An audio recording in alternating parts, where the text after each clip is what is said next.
pastor, pregando o evangelho. Mas nós estamos sujeitos a tudo. Deus tinha avisado que ia levar ela. Olha a situação do carro aí, irmãos. Esse é o carro, que eu estava dentro do carro.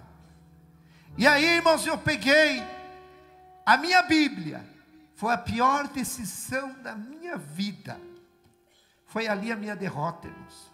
Eu peguei a minha Bíblia, fechei o zíper dela e falei: eu nunca mais prego o evangelho. Peguei e joguei em cima do guarda-roupa, aquela Bíblia com tudo assim, irmãos.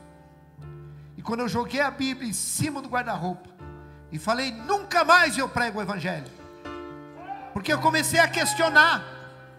As pessoas faziam pergunta para mim: pastor, como é que vai acontecer isso?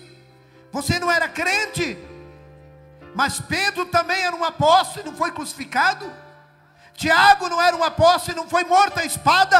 Nós estamos sujeitos a tudo, meus irmãos. Mas temos que fazer que nem Paulo: combater o bom combate, nem que morra, mas não podemos perder a fé.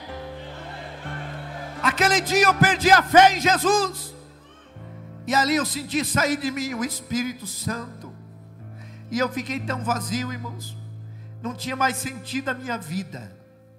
Eu ia orar, não sentia nada de Deus. Eu ia, irmãos, muitas vezes jejuar. Eu ficava entregando meu jejum: Jesus recebe meu jejum. E eu sentia que Deus não recebia. E eu comecei a me afastar da igreja. E eu comecei a ficar em casa, entreguei a igreja. E eu comecei a fugir dos irmãos. Fiquei sem Santa Ceia. E ali, irmãos, eu comecei, vendo no culto, eu ficava em casa assistindo novela, vendo filme para preencher aquele vazio. Mas quando eu deitava na cama, eu me sentia, irmãos, uma pessoa sem vida mais. Porque a pessoa, quando conhece a Bíblia, é batizado com o Espírito Santo, conhece, teve intimidade com Deus, e se ele perdeu o Espírito Santo, a vida não tem mais sentido nenhum. A minha vida era uma vida sem graça. Eu lembro quantas vezes os irmãos chegavam lá em casa, meus filhos estavam no colégio, e eu chorando dentro de casa. E os irmãos chegavam lá, batiam palma, e eu com a casa fechada.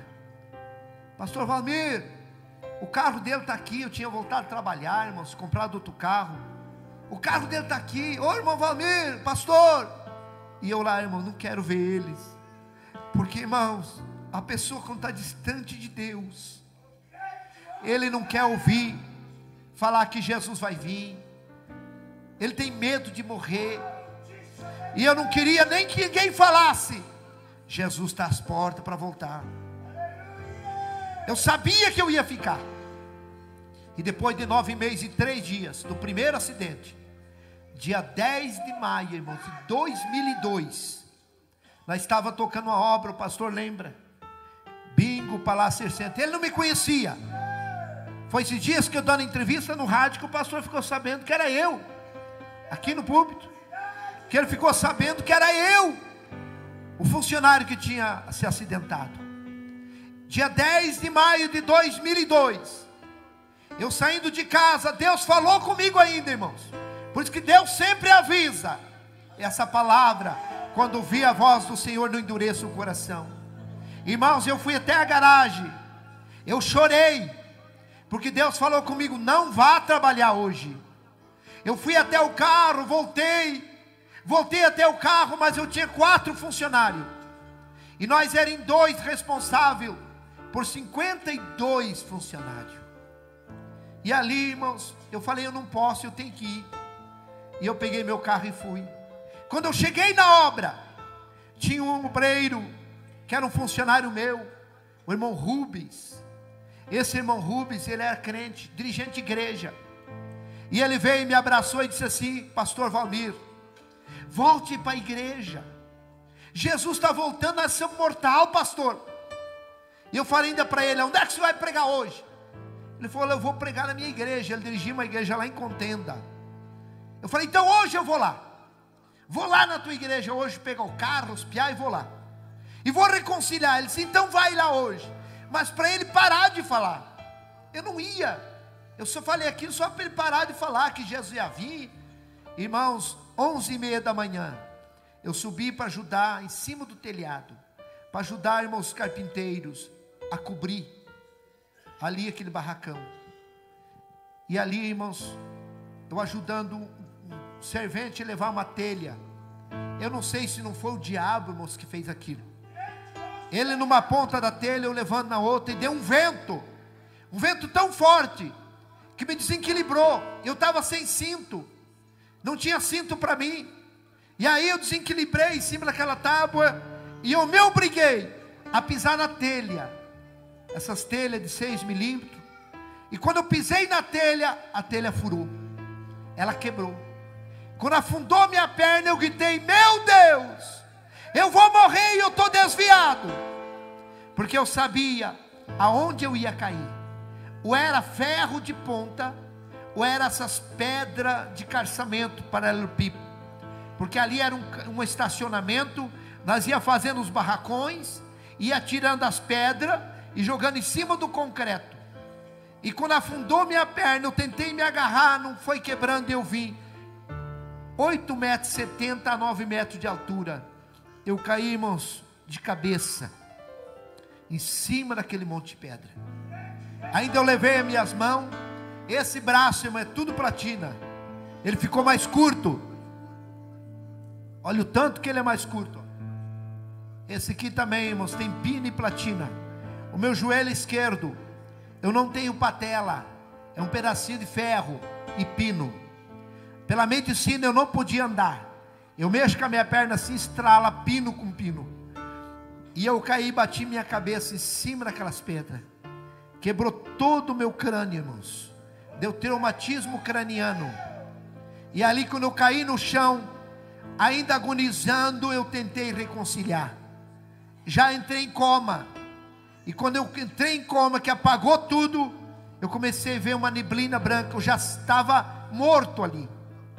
Eu vi uma neblina branca e comecei, eu falei: meu Deus, o que aconteceu comigo? Aí eu vi, irmãos, a morte vindo.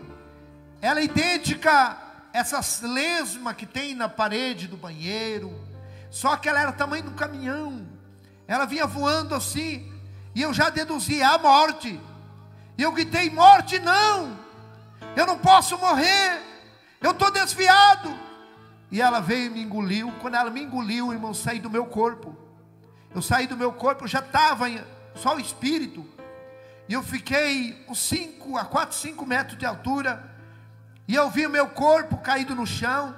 Eu vi esse irmão Rubens que falou para mim, me acudindo ali, me socorrendo. E eu disse assim: irmão Rubens, me ajude a voltar para o meu corpo. Eu saí do meu corpo. Vida após a morte é tão normal, tão real como essa aqui, irmãos. A gente vê, é normal, é natural assim, é real igual aqui, ó. Você, irmãos, quando a gente morre, a gente vê o nosso corpo no chão, igual você vê a tua roupa, teu calçado. Eu dizia: meu Deus, eu saí do meu corpo, olha lá meu corpo, é ele, irmão Rubem, eu quero voltar, me ajude. Mas ele não me escutava, porque nós não conseguimos escutar a voz de espírito. Eu tinha saído do meu corpo. Para tudo tem um jeito, mas para a morte não há jeito a não ser Jesus, irmãos. Se Deus não te levar você vivo para o céu no arrebatamento, com certeza você irá ver o teu corpo também. Aleluia. E ali, irmãos, eu estava no ar, sem domínio, não sabia para onde ir. E eu gritava: meu Deus, me ajuda eu voltar para o meu corpo. Eu vou voltar para a igreja. De repente ouvimos uma gargalhada, aquela risada debochada, aquela gargalhada debochada. E eu olhei assim, eu vi 2 demônios me olhando. Terrível, irmãos. Como fosse um cachorro, um cão assim, cabeça de cachorro, mão de pessoas, mas ele não tinha dedo, eles tinham garras. E eles falaram assim para mim: agora não tem mais jeito, agora você está morto. E começaram a dar aquelas gargalhadas. E eu gritava: não, eu sou crente, tentando enganar o diabo. Irmãos, e eles sem misericórdia me pegaram, me levaram para o lado esquerdo, para esse lado. E ali eles me levaram e me jogaram dentro de um poço, de um túnel assim, ó, pá, igual joga um lixo. Irmãos, vida após a morte é tão real, que eu dizia, não é verdade que eu morri. Eu vou me acordar, é um sonho, é um pesadelo. E quando eu acordar desse pesadelo, eu vou voltar para a igreja. Mas eu abria meu olho, eu via, irmãos, a boca daquele poço, daquele túnel, ficando para cima e eu caindo. E eu gritava, pai, solte uma corda. Eu gritava para meus filhos, solte uma corda, meus filhos. O pai caiu num buraco, solte uma corda, pelo amor de Deus. Irmãos, vida após a morte, ela é real. Irmãos, e eu dizia, meu Deus, eu estou indo para o inferno. A minha esposa está no céu porque eu desviei. Irmãos, enquanto nós estamos vivos, nós muitas vezes defendemos nossos erros. Nós mesmo, até mesmo escondemos as coisas, negamos.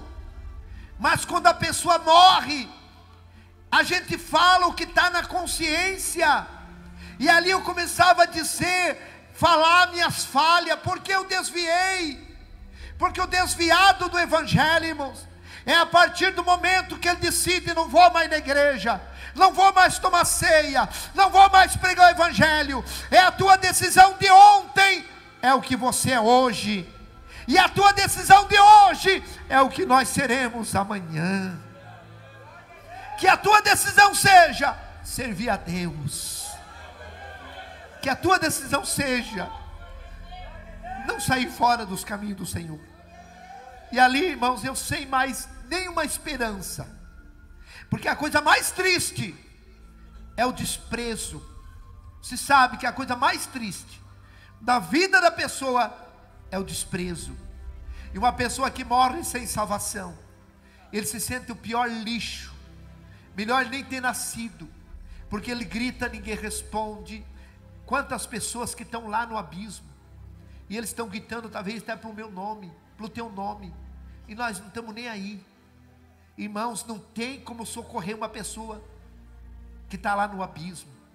E eu caindo, de repente sumiu, foi ficando escuro, e eu fui entrando numa escuridão terrível, e eu gritando, mas não era um poço pequeno, irmãos, era maior que essa igreja, era enorme, e muitas pessoas caíam também gritando comigo, e eu comecei a ouvir gritos aterrorizantes, que vinha lá de baixo, de milhares de pessoas.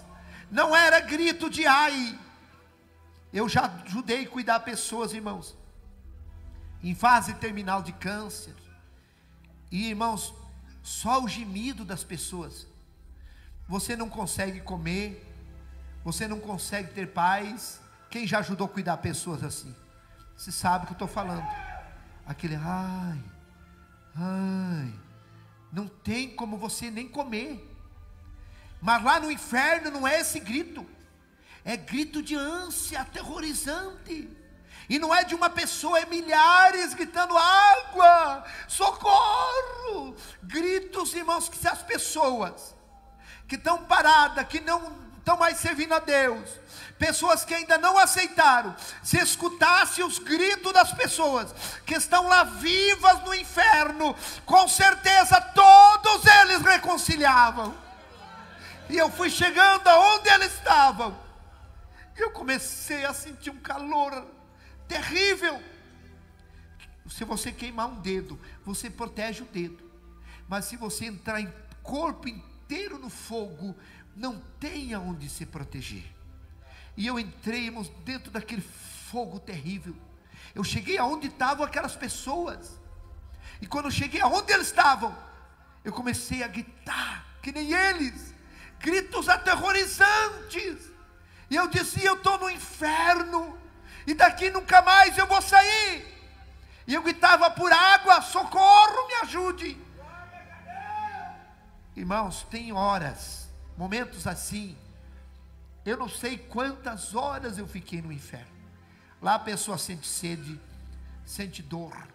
Se tirar uma pessoa lá do inferno e acalmar a dor dele, e perguntar, onde é que você morava? Eu morava na rua tal, telefone tal, ele sabe tudo. Ele vai com a sua consciência junto. Ele está sabendo de tudo. Irmãos, eu estava lá, no meio daquele fogo, gritando. E tem momentos que aqueles demônios, eles dão gritos aterrorizantes, irmãos. No inferno, o inferno é um salão embaixo da terra. Tem como fosse uma botija, um túnel que desce, e embaixo da terra aquele enorme salão. E lá está cheio de pessoas, homens, mulheres, jovens, gritos.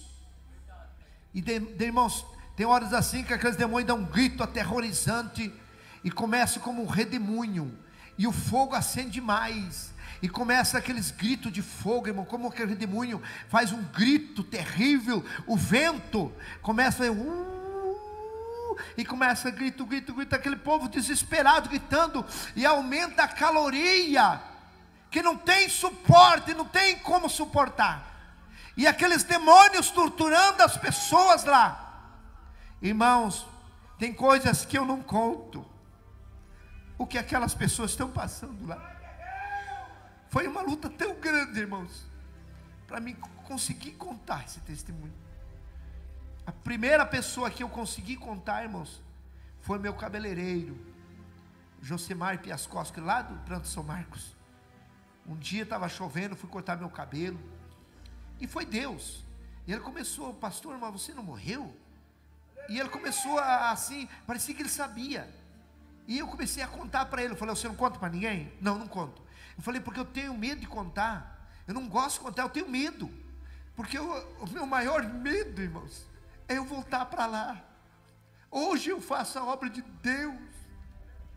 Eu tenho dificuldade para dirigir. Eu tenho dificuldade de dobrar os joelhos. E eu fico horas de joelho orando e pedindo para Deus me livrar minha família, livrar você. Que Deus abra a tua mente, que você possa entender que o inferno é real. Eu não fui para o inferno querendo ir. Eu achei que eu não ia, porque eu tinha parado. Meu irmão, talvez você achando assim, que por mínimas coisas você não vai para o abismo. Conserta a tua vida, volta para Jesus. Volta enquanto é cedo.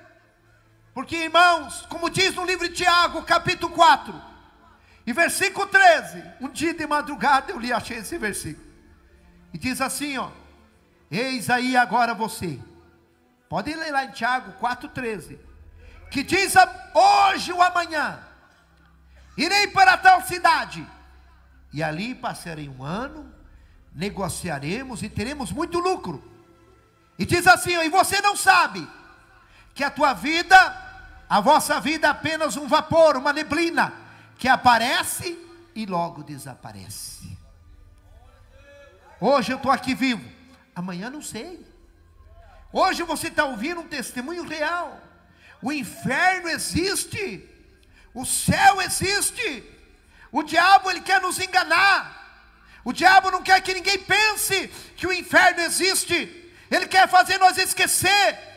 Ele quer que nós pensemos só em trabalhar, em sonhos e correr atrás do dinheiro. O dinheiro é benção, sonho é benção, mas Deus tem que estar em primeiro lugar na nossa vida. A minha casa vai ficar, o meu carro vai ficar, a minha esposa vai ficar se Deus me levar. E lá eu vou ter que prestar conta diante de Deus. Só vai a minha consciência, as minhas boas obras e as minhas más obras. Hoje é noite de salvação. Não vá para aquele lugar terrível. Abrace Jesus. Ele quer escrever o teu nome no livro da vida. Labassurianda. Irmãos, é uma luta tão grande, porque eu revivo esse terrível. Você não conhece o diabo. O diabo, as pessoas vão conhecer ele depois que a pessoa morre sem salvação. Mas aí é tarde, irmãos. Aquele quer nos enganar, fazer nós aproveitar o mundo, querer nós ir para deixar de Jesus.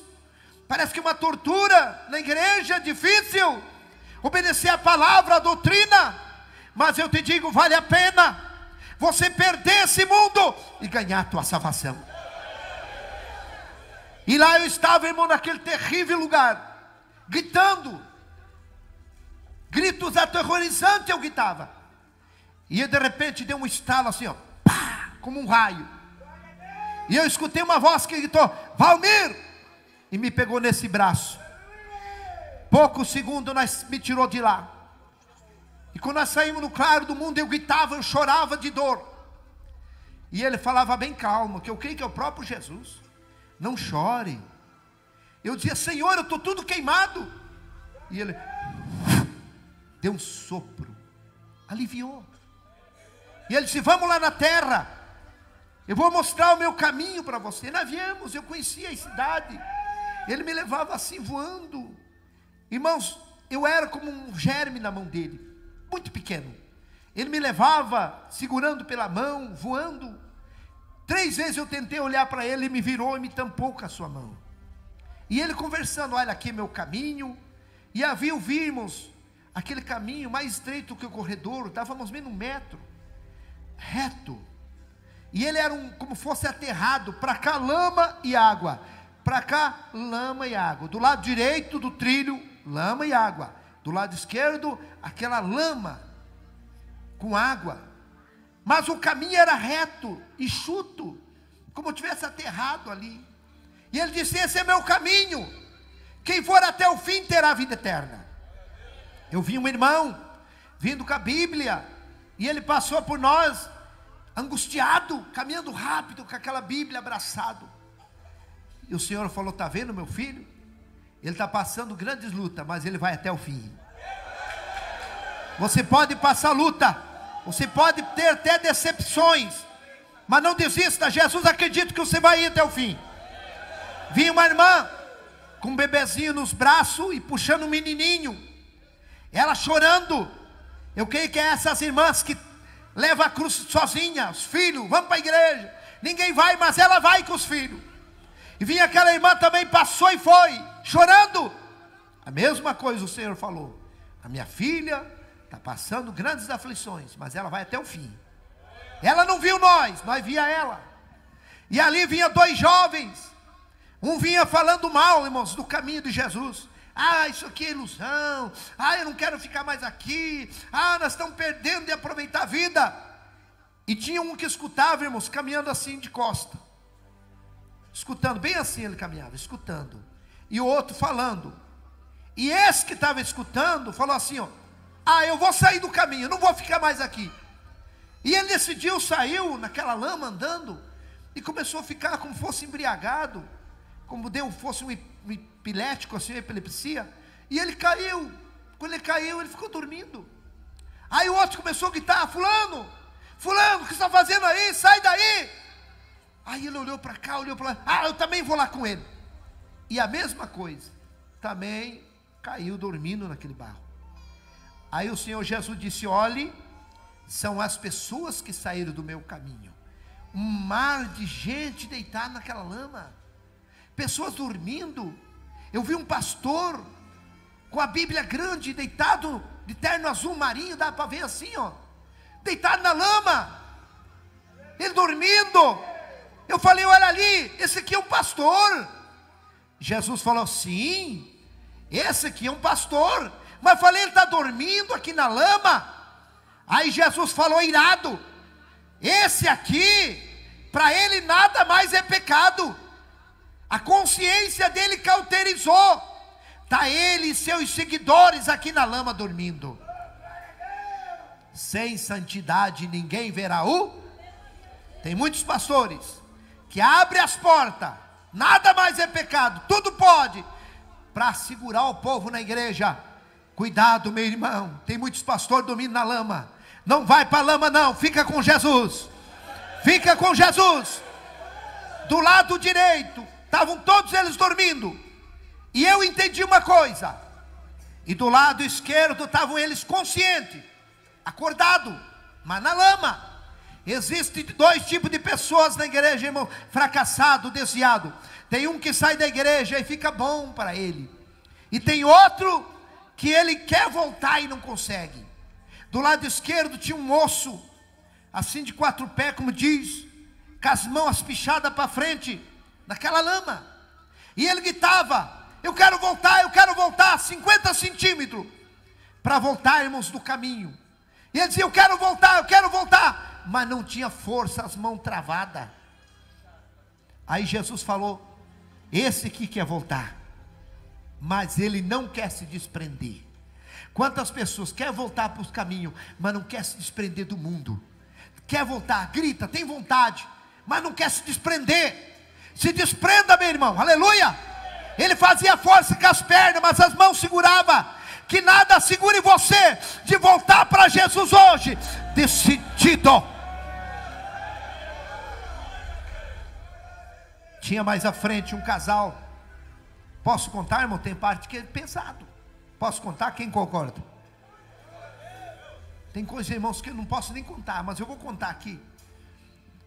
Tinha um casal na frente assim, irmãos, um rapaz e uma moça. Estavam seminus, só de roupa íntimas, como tivesse aquele namoro escandaloso. E eles, pura ferida, irmãos, Deus vê as pessoas tão de perto. Eu estava 2 metros longe deles, nós olhando eles assim, ó. Eu fiquei com vergonha do que eles estavam fazendo. E ali, ela abraçou ele bem forte, beijando ele, e começou a cravar os dedos nas costas dele, numa ferida.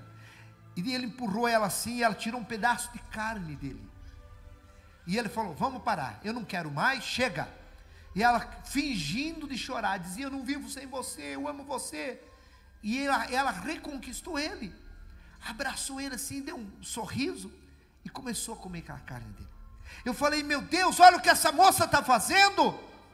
Jesus falou: essa aqui não é a mulher dele, eles estão em adultério. Chama, irmãos, aquelas feridas é a chaga do adultério. Quem entendeu, diga amém. Eu vou contar, como diz, pular um pedaço do meu testemunho, vou abreviar. Jesus me pôs de volta no caminho e disse assim: vai, filho. Eu comecei a chorar e disse: não me solte, não quero voltar para aquele lugar. Aí Jesus me pegou pelos 2 braços e firmou e falou assim: ó, firma tuas pernas. Aí eu tive força, ele estendeu o braço e eu comecei a andar, acompanhando o braço dele, chorando. Eu desse tamanhinho, acompanhando aquele braço grande, aquele guarda-pó branco, aquela manga comprida.